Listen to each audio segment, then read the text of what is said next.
Good morning, good afternoon, good evening, folks. Michael Zuber, one rental at a time. Back to this good friend, the lumberjack. How you doing, buddy? I'm doing super awesome. We're back in the swing of things, Mike. That's right. That's right. I'm It not on feels right. vacation. Yeah, it feels right. I appreciate you, man. Thank you. Last week I was a lot got of you. fun. Hey, Yeah. you something I love about your channel. You've been able to connect with the uneducated economist a couple Yeah. of times, Yeah. and I think he puts out a lot of great stuff. I love him. I love his talk. I watched a video he did this morning about retail is dying, Mhm. and it's actually a topic I wanted to bring up with you. Yeah. I think what we're going to see is the economy is going to pivot in a couple of very important ways.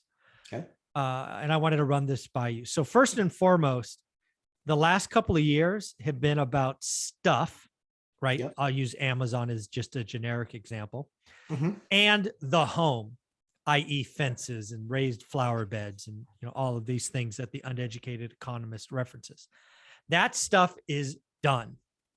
What we are going to see this year, and the airlines are telling us, the hotels are telling us, Expedia is telling us, is people are going to go out and get experiences. I agree. So I wanted to talk about that with you because, again, I think it's the sign of the consumer, and some people will call it even revenge spending. Mhm. But some sectors will win, some sectors will lose. What do you think about all that? I completely agree.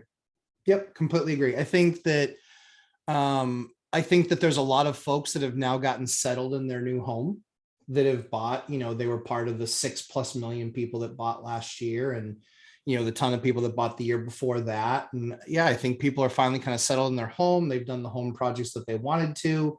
We're coming out of a winter in the kind of the northern part of the country, a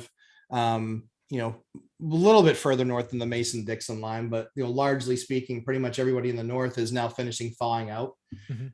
and getting rain now instead of snow, which is pleasant. And temperatures at night in the mid 40s, which is awesome because it means we're in the high 50s, low 60s during the day. So I think that a lot of that's going to transition.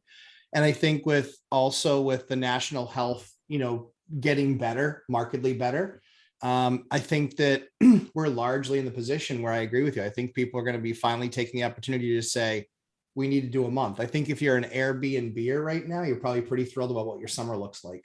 Yeah, I would think there would be a lot of pre-bookings. And Yeah. again, one thing the airlines are telling us is they're raising prices. And there's been articles about certain flight destinations where their business class is sold out already for the Yeah. summer. It's like, Yep.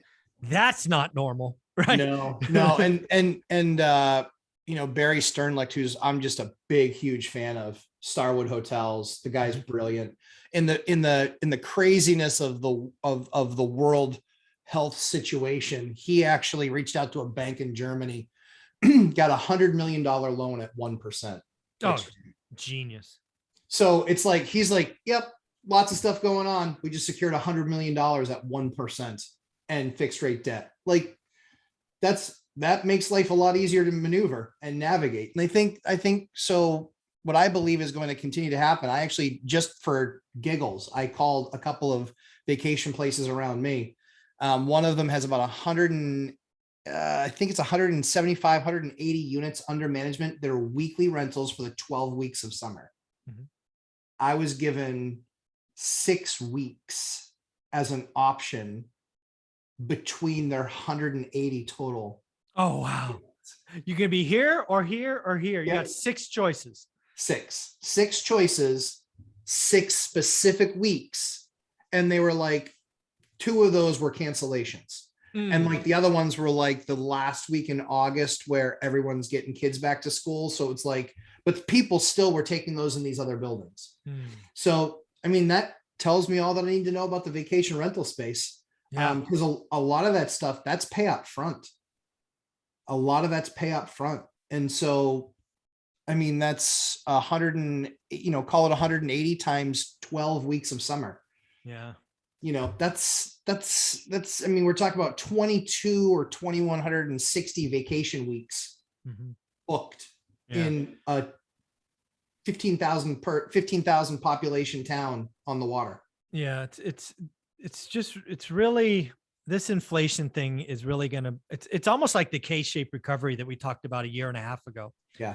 The people in the top end of the K will still be vacationing, but we're seeing in the bottom end of the K, I actually learned a new indicator yesterday, I think, or Yeah. maybe the day before. It was called the fluffy puppy indicator, Okay. FPI. I'd never heard of it before. Apparently it is a thing.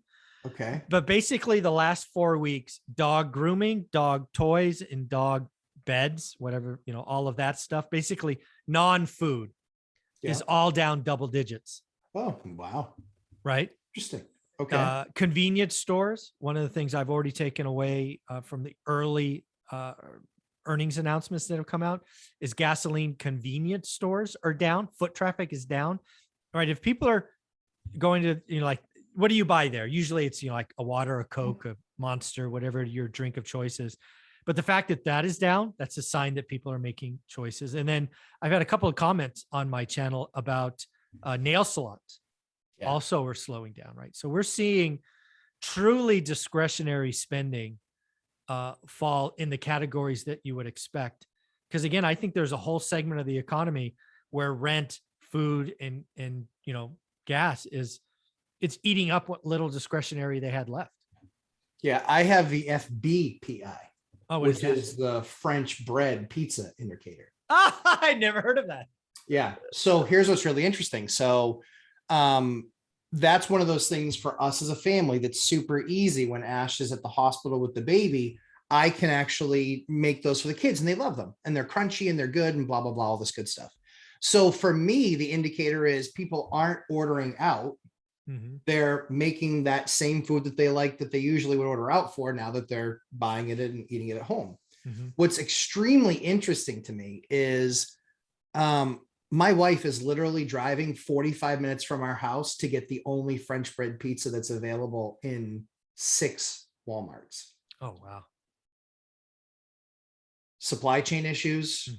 People are trading down already for sure. For sure. Yep. So it's supply chain, it's a trade down. It is, and the crazy thing is, here's what's amazing. On everyone's biggest website that they get the most packages from on a daily basis, normally these things are like $4 for a package of 2. They are selling for $15 for a package of 2 on those websites. Wow. And so I don't know if that's purely inflationary or they're just taking the opportunity to gouge because they know something that we don't in national inventory wise. Maybe. What I can tell you is we're seeing that eggs, we buy farm fresh because we have a farm 5 minutes away. 18 eggs used to cost about $2.50 in the store. Now that same package is $5 in the store. And the farm is actually less expensive, farm fresh, than these ones that are weeks old that are coming out of these massive farm mills. Wow. So it's just, these are the things that I'm watching because I know that if I'm having those troubles, my tenants are going to have those troubles. Exactly. I mean, we're not trading out of the value meals yet, but I'm not saying that we won't.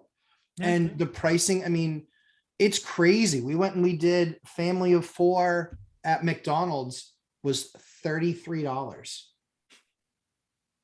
To give you reference, like that used to be a $20 to $22 visit. It wasn't 33. I can tell you that.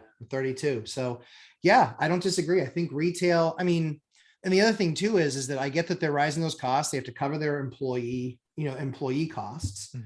And so I get why they have to do it. I'm not mad that they're doing it. It's just the economy and that's the way it goes. But I can tell you the lines there are not as long. Yeah, I think, again, uneducated economist gave me the idea for this video. I think retail, I think if you're selling stuff, it's going to be a rough summer. I think if you're selling experiences, you do have a pretty good summer. But I think coming out of summer, more and more people retrench. They really start evaluating because this stuff hurts everyone. Inflation is a regressive tax, meaning it hurts everyone. And the people that most feel it are at the bottom. And as we have inflation running at 8.5, which is a joke, it's at least 11.2 when I correct the rent error. And it is an error. Let's be clear. It is 1,000%. Like you and I have been talking about this for 6 months. When it was 0.2. 0.2, 0.2. Come on, give me a break. Yeah, it is bad. And some would argue if you go back and look at what we're doing in the 80s, it's over 15%. So Yeah. somewhere between 8 and 15. It's bad no matter what. And it's likely double digits. This is going to cause families. And again, I remember the 70s suck, right? I was just old enough to remember the end of the 70s, and they were not a good time for families. You had to make tough choices. You had to trade down. And this is all coming. That's why when people listen to Coke and Pepsi's earnings the last 2 days, they were waiting for the CEOs to say people are trading down. The answer thus far is they're not trading down, but it will come. You'll go from getting Pepsi and Coke, the name brand, to getting cola. I've lived, right? Some of you may not know, I don't know if it's still around, but there was something called RC Cola. Yeah. I drank, I didn't think so, but basically that was the thing you drank back in the day if you couldn't afford Coke. And believe me, I had it. It was terrible. You thought Coke was sweet. Oh my God, RC Cola was sweet. Yes. And I was a kid thinking it was sweet. Yeah, exactly. bad. We're conditioned to love sugar, and we're still like, oh my God word, damn. yeah, oh my word, that's crazy. Yeah, I mean, and the funny thing is too, so we stock up, because we have a couple events that we're going to do this summer at the house, with Eliana finishing chemo and things like that. We want to celebrate that, and so we are looking at literally just bringing in like cans of soda, make it easy, right? It's $5 for a 12 pack of soda. $5 for a 12. I remember being 12 years old and paying, I paid $4.98 for 30 packs of Coke, because I would buy, we would take turns buying them for like the friends of us to get together. And it would, holy cow. And yes, it was Coca-Cola. Everybody relax. I was like 12 years old. Yeah, relax. It was okay. Yeah. But yeah, Mike, this is the stuff. I mean, people are going to absolutely start trading down. I mean, even gas coming off of the highs, heating fuel, because they make less of it this time of year, still crazy expensive, still just under $5 a gallon. Yeah. I have to true up my tanks before people leave. Because they start off with a full tank and they leave with a full tank, but I'm the one that fills up. But usually I'm the one that has to fill up the tank. I'm calling them and saying, make sure that you leave me the full tank, because otherwise I'm just going with whoever is the fastest to fill up that tank. Because just do the simple math, 275 gallon tank times $5. Oh yeah, it's over $1,000. Yeah, it's like 1,400. It's very expensive. I mean, you're talking about, and some of these places are $1,600 apartments. Their entire deposit will be depleted if they don't fill up the tank on their own. But even if they do, it's still going to be crazy. So yeah, I think there's going to be some significant trade downs, and I think retail is about, I mean, the golden age of retail is about to pass. This is just really the whole stagflation, recession economy is coming. We've got to get through it. We just, again, recessions are not fun for anyone. We're not saying they're fun. We just got to get through it so we can start growing again, right? Well, yeah, I mean, don't it gets old, right? It gets old. Like you and I made it through 8, 9, and 10 and 11. And everything felt gross and icky, and is the market ever gonna come back? I mean, like, this was $300,000 2 years ago, and now it's 100. But will this thing ever even hit 150 again? Guess what? Warren Buffett, Charlie Munger, these guys know this, right? And so we look at those things and say, yeah, we did it. And now it's like almost every single one of those properties that I bought is 3x what it was when I bought it. And I'm sure there's examples in your market that are 4 and 5x. So yeah, you just have to really know your numbers. You have to really make sure the numbers work based on what you're buying it for today. Forget about appreciation. Yes. That's one of the things then, Mike, that was actually really encouraging for me was I stopped looking 100%. I was like, appreciation doesn't matter.